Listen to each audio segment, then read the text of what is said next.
Yellowstone and Grand Teton National Park makes one of the most breathtaking national park trips in the country. In this video, I'm going to share with you our 5-day itinerary, where we visit both Yellowstone and Grand Teton National Park in one looped road trip. These are some of the most stunning landscapes in the country. And if you're like me, you don't have unlimited time to make such a trip. I'll share with you where we stayed, what we were able to see each day, must-see highlights, and what I would do differently if I were to repeat this trip. At the end, I'll share with you a few very important cost-saving tips. Now, assuming you don't live in the area, you're going to need to fly up to this neck of the woods to make the most of your time. The closest airports to fly into for visiting Yellowstone and Grand Tetons is Jackson, Wyoming, or Bozeman, Montana, or Idaho Falls. There's even a small airport in West Yellowstone, but typically all of these small airports are much more expensive. Now for us, coming from Albuquerque, we flew into Salt Lake City due to a deal on airfare. And when you're traveling with multiple people in your family, that adds up real quick. I'm going to call day one the day you arrive to the area of the national parks. So for us, that meant arriving in West Yellowstone. Now, Salt Lake City is a 5-hour drive away, and we arrived in West Yellowstone just in time to check into our hotel. Now, if I were to do this again, I would arrive to the area as early as I could because I was interested in several attractions that are here in West Yellowstone. So in terms of price, West Yellowstone is a very popular place to stay for your visit in Yellowstone, and the rooms here were running on average around $300 a night. So our only requirements was that we needed a 2-queen bed and we wanted a free breakfast, and this was one of the cheaper places to stay in town at this Best Western at $330 a night, and it is sold out. During our stay here in West Yellowstone, we're going to check out the Grizzly and Wolf Discovery Center. Now this park's only open until 7 p.m. and it's about 5:30, so we don't have that much time, but we want to check out the animals here and we want to show you what to expect when you're here as well. So we'll be touring all the cool things there are to do here in West Yellowstone. The Grizzly and Wolf Discovery Center offers a rare opportunity to see Yellowstone's most iconic animals up close. It's a nonprofit wildlife park, and it gives a permanent home to animals that could no longer survive in the wild. And it provides a safe viewing environment for both the animals and the visitors. Beyond the impressive wildlife viewing areas, they have interactive exhibits teaching guests about bear safety, wolf behavior, and the important roles that predators play in the ecosystem. They also have a variety of other animals you can look for while visiting this park, including river otters.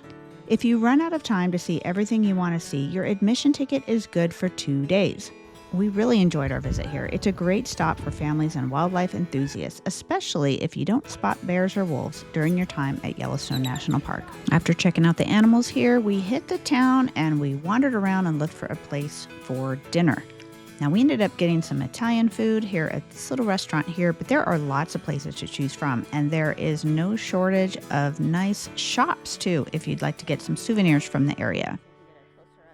Now, one of the things I noticed here was a historical museum, and unfortunately it was closed on that first night. They closed fairly early when we were there. I think now this place has extended hours, so this is good news if you are visiting the area. Hopefully you'll have time to visit it. Now, if I had to do this trip all over again, I would arrive in West Yellowstone as early in the day as possible because there's a lot to see here.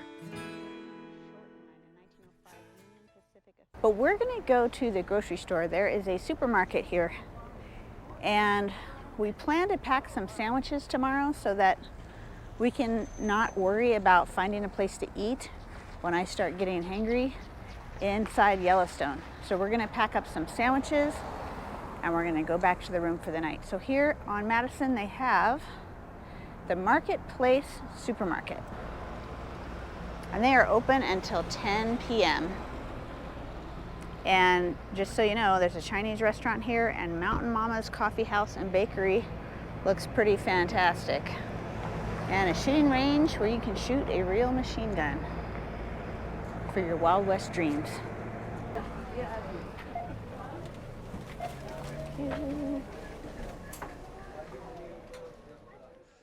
Day 2 was a long day, but it was amazing. We started as soon as breakfast at the hotel opened.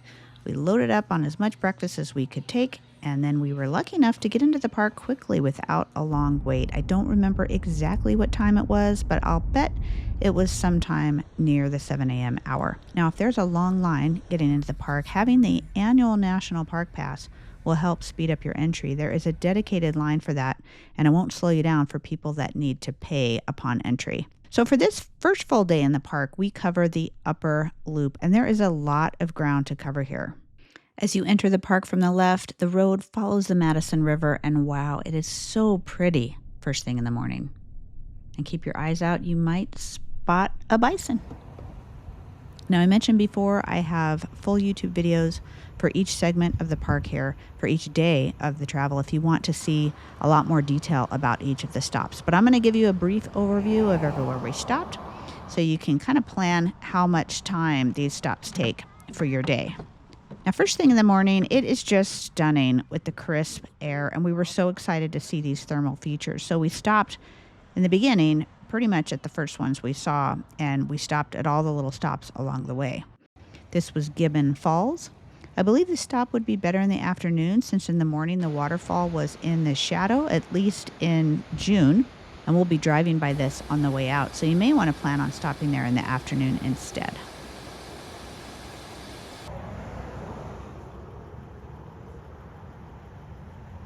The next stop is the Artist Paint Pot Trail.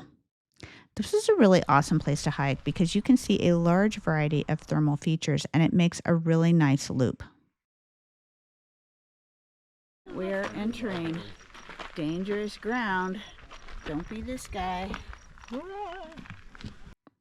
It's about 1 mile in length, and it does kind of go up and around, and there are some incredible views up from the top area of this trail. So I highly recommend this stop.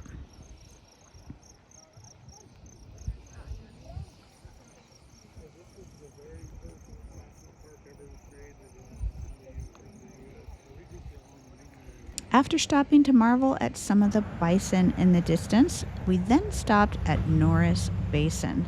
Now, this is a big area that's very popular, and you might be tempted to park along the road when you drive by and you start to see all the traffic lined up here.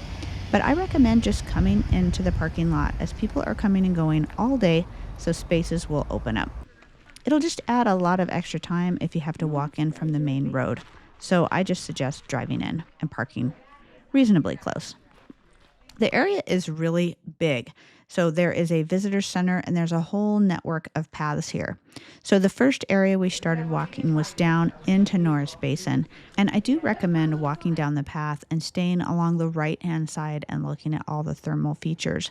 Now, as you watch all the things we do during the day, you may want to look for some areas to conserve a little time. And this is one place where maybe you don't need to hike the full loop down inside Norris Basin if you need to conserve time.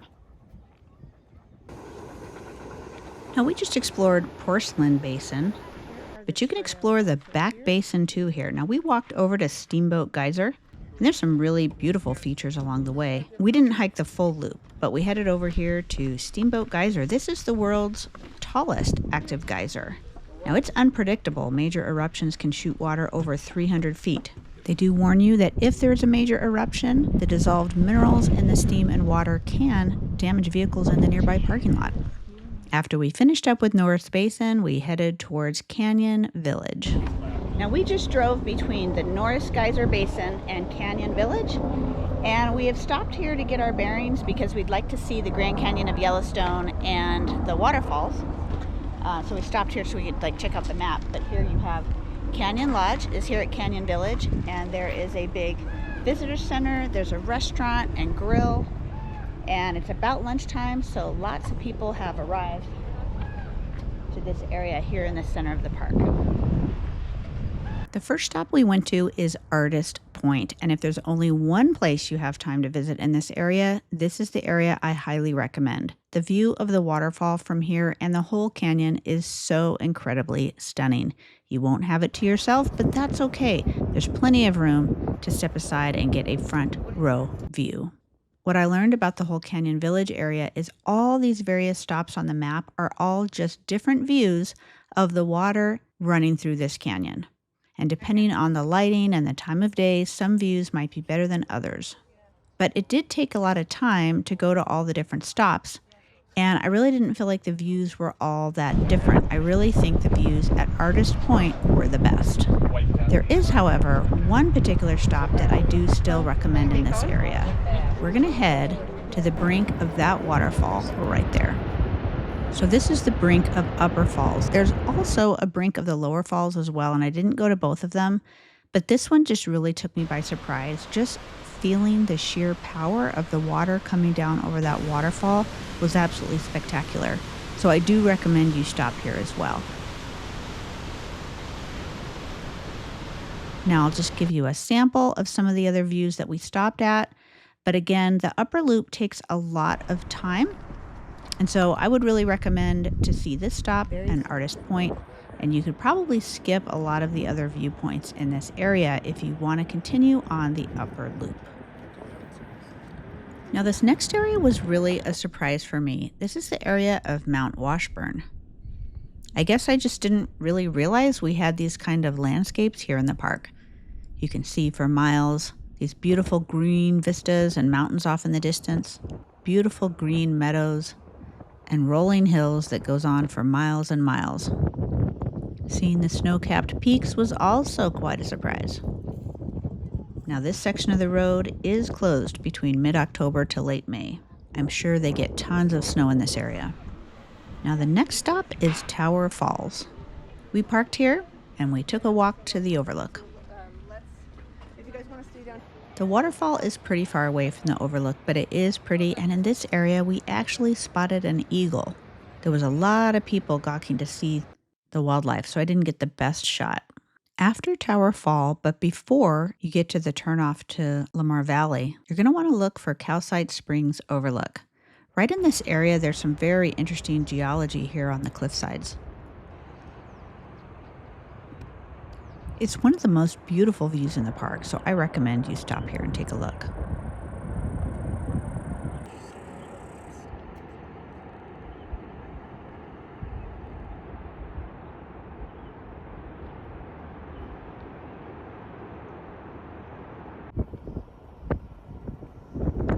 And right about this area, we did spot some buffalo.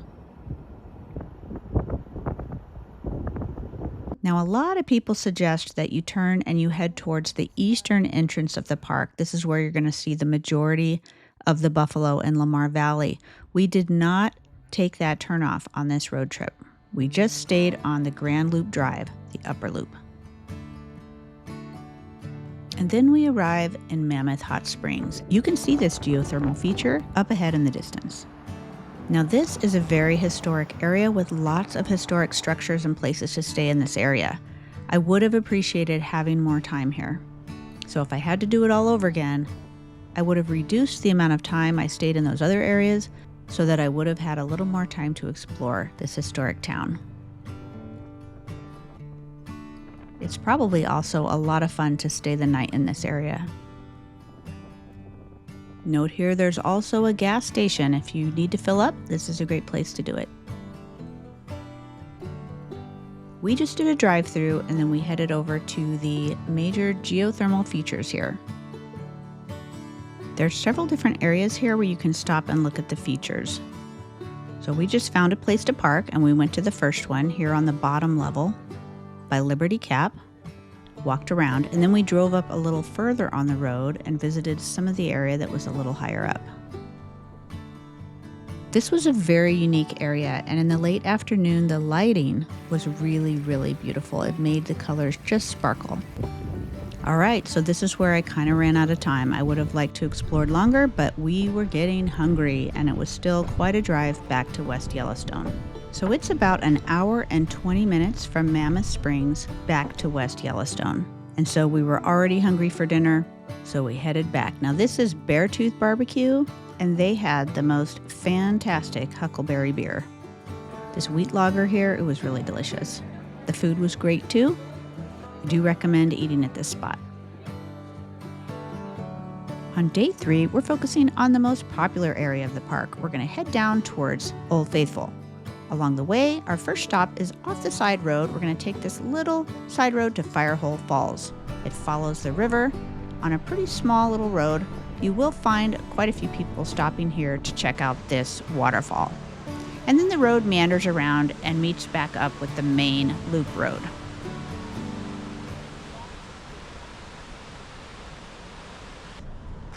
So this area is Fountain Flat Drive, and it looks like a one-way road, but there's basically plains, there's a river, a lot of people are fishing in the river, and there are some geysers in the distance, and we have some bison out in the field here.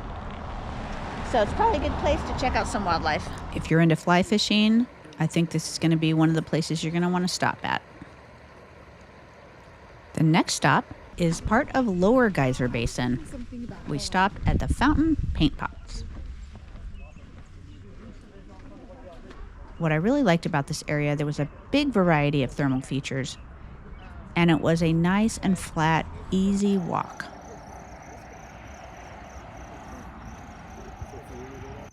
You'll see these beautiful ponds. You've got a variety of mud pots here. These are always fascinating.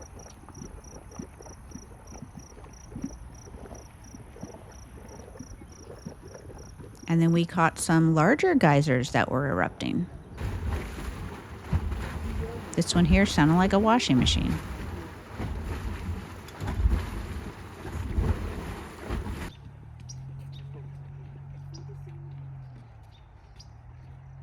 This was the only area where you go down and you take the loop around, and look at this. We caught this thermal feature erupting. The next area was Midway Geyser Basin, and this is where you're going to find the incredible Grand Prismatic Spring. After you park, you're going to cross the river, and then you walk up to this incredible feature. And the day we visited, I just couldn't get over how the steam carried the color with it. I guess it was just a reflection, but it really looked amazing.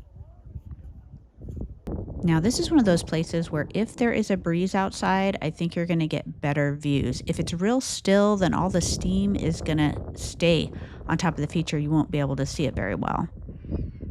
But if you've got a slight breeze, it really felt like it was the perfect conditions. Now, I was determined to get up and see the overlook. And it wasn't super obvious to find. It wasn't really labeled on the map. Luckily, somebody heard me talking about it and told me how to find it. So the Fairy Falls turnoff, which is the next turnoff to the right after you leave the Midway Geyser Basin, doesn't say anything about having access to the overlook off the side of the road. But you pull in here, find a place to park. It's very popular. Parking is at a premium, people parking along the street, etc. We're gonna go check out the overlook. I've heard, it's gotta be one of the best views of the whole park.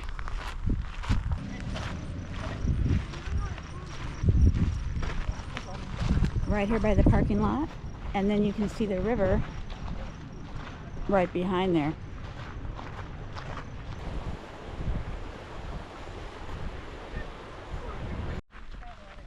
So you can kind of see the steam and the geyser area right here. So we have a path straight ahead, and then this says trail. This is where you're going to want to go up to go to the overlook. It's a steep little path, but it's not too long. But there's an intersection where you need to go up. There's a sign that says trail. And I was thinking that you just stay straight because there was so many people walking back from that direction. But then you realize you're at like the same elevation as the pool. So if you want to overlook, you need to go up higher. So look for that turn. There's one before it that we did not go up. But the second intersection, you want to go up. And stand by for the grand views. Now, this might be a controversial opinion, but after this hike up here, I just was not as in awe of the view. And I'm pretty sure it's because I had seen it multiple times on other people's social media, just like this YouTube video here. So while the view was amazing, it just wasn't surprising to me because I knew what to expect.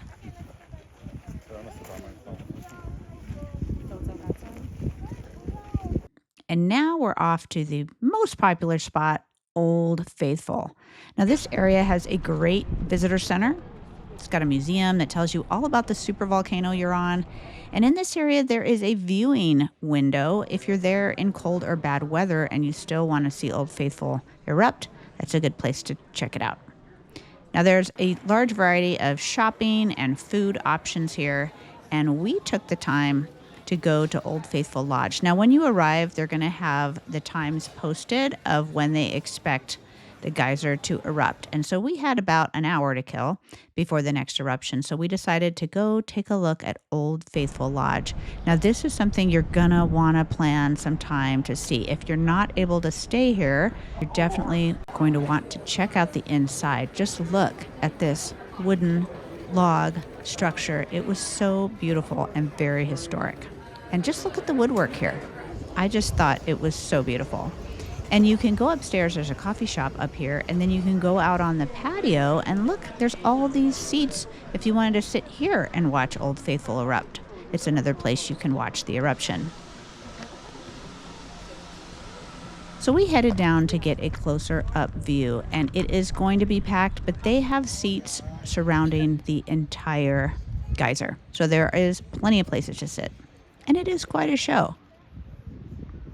I just think this is one of those places that you just have to see. Now, there's also a whole bunch of other trails in this area. You could really spend a lot of time. We decided to move to a different geyser basin. This area here is called Black Sand Basin. This is just one stop towards Madison Junction away from Old Faithful. We skipped it on the way to Old Faithful because we wanted to catch that and eat lunch, and we didn't know the timing of Old Faithful, and now we came back. This looked like a really interesting area with a lot of active geysers that are not so far away, so the walk is a little bit shorter. Now, we skipped Biscuit Basin. There's just a lot of active geysers in this area, and we were short on time, and we were honestly a little bit tired. So this area looks really cool. Now, the next area we visit was a huge surprise. I was not necessarily planning on stopping here. We were headed towards Grant Village, but when I saw the sign, I thought, what the heck, let's stop in here and see what there is to see. And boy, was I rewarded with beautiful views of these thermal features against a backdrop of a beautiful Yellowstone lake. The path goes down and around by the water, and there's even some geysers in the water. Do not miss this spot in Yellowstone. I absolutely loved it.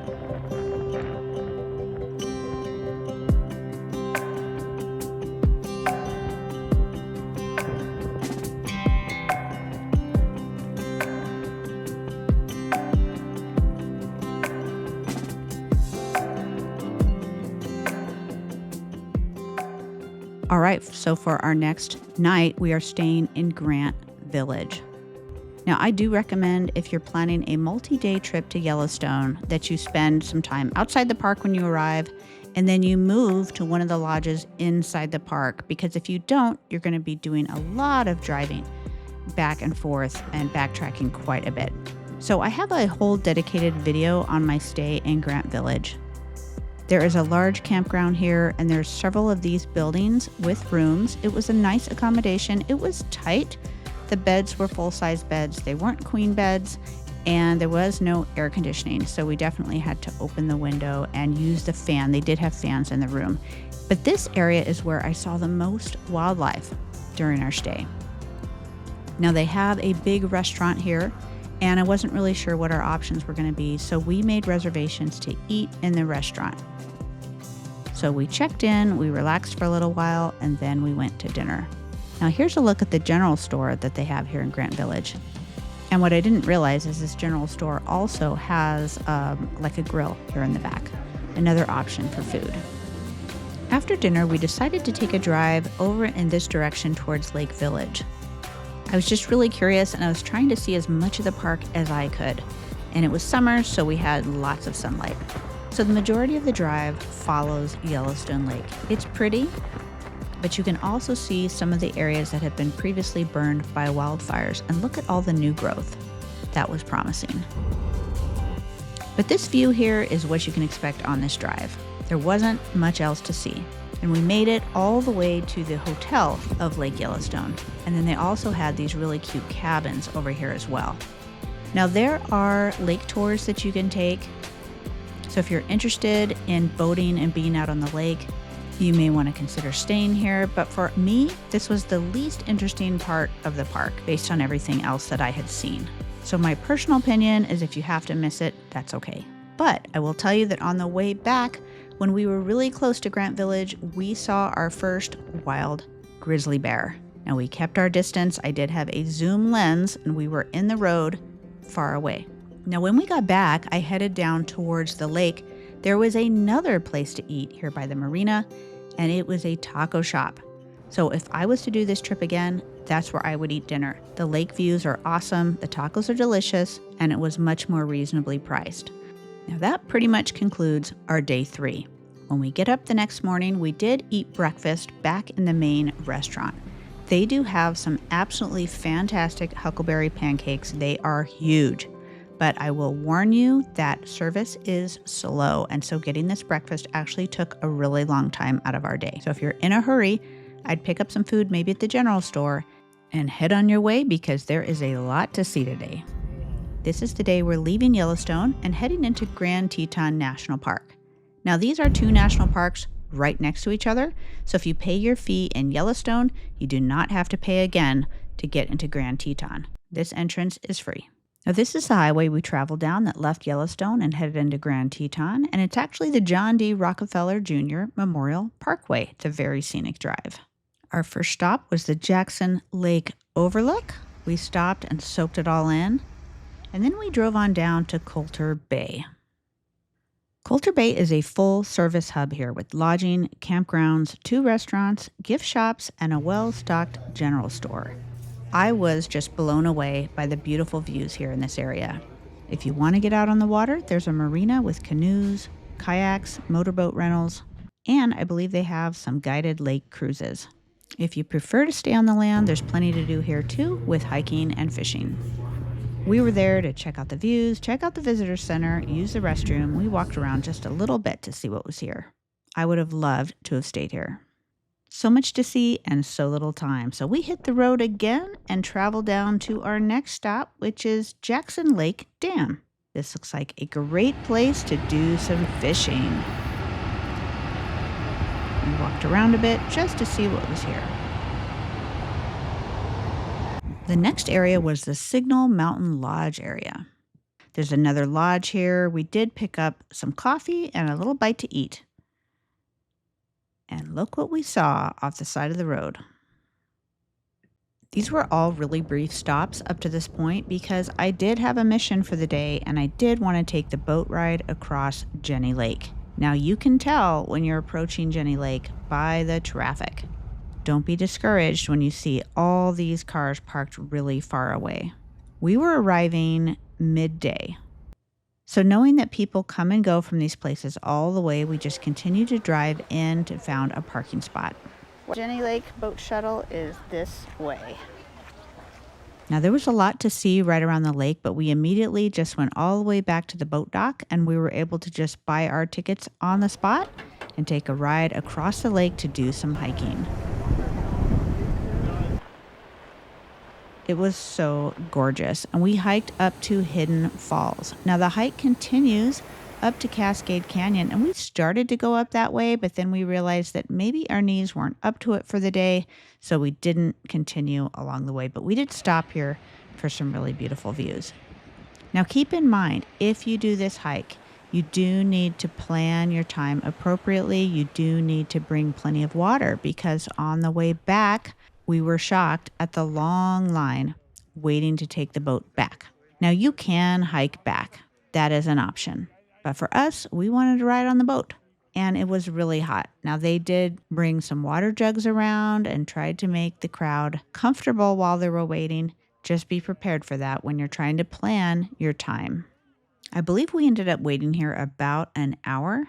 And I guess there's no way to know exactly how long the wait's going to be, but you just need to be prepared that you could be waiting a while.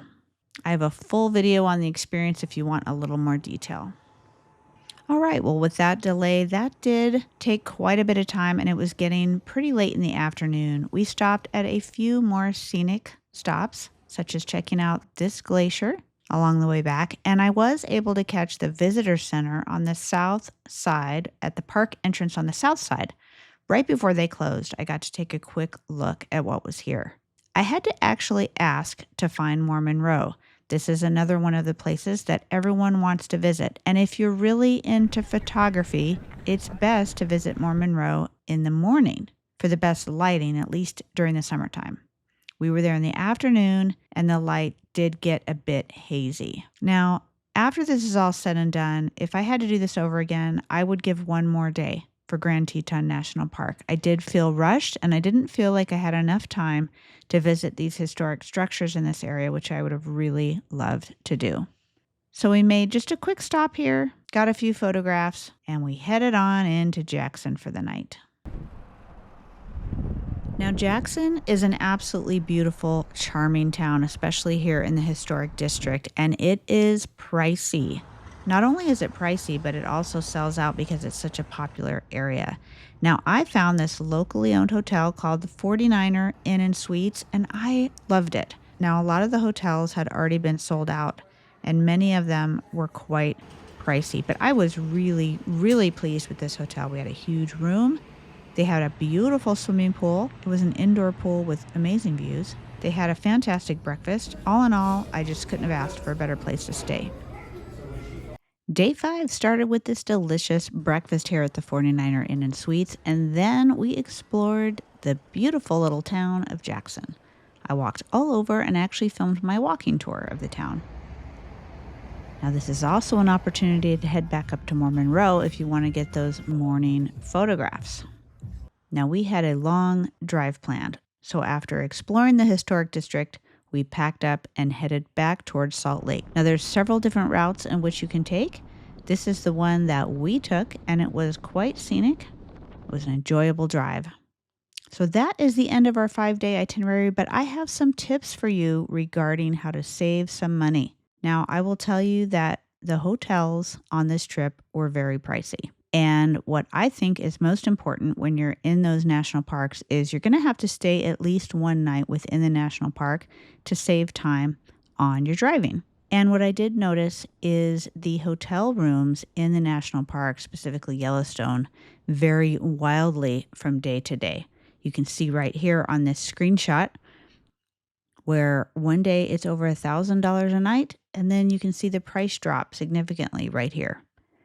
So if you're thinking about going, I would keep your schedule somewhat flexible, and I would look for an affordable room, and then I would try to grab it when you can, and usually they are refundable, and then just watch the prices. It was very clear to me when I was planning this trip that people book and cancel all the time because rooms would just show up as sold out one day, and then the next day there would be availability. So just be persistent, and you will find the place you'd like to stay at. I hope you have an enjoyable trip, and if you had a similar experience, but maybe with a slightly different itinerary, I'd love to hear your thoughts down below. Thanks so much for watching.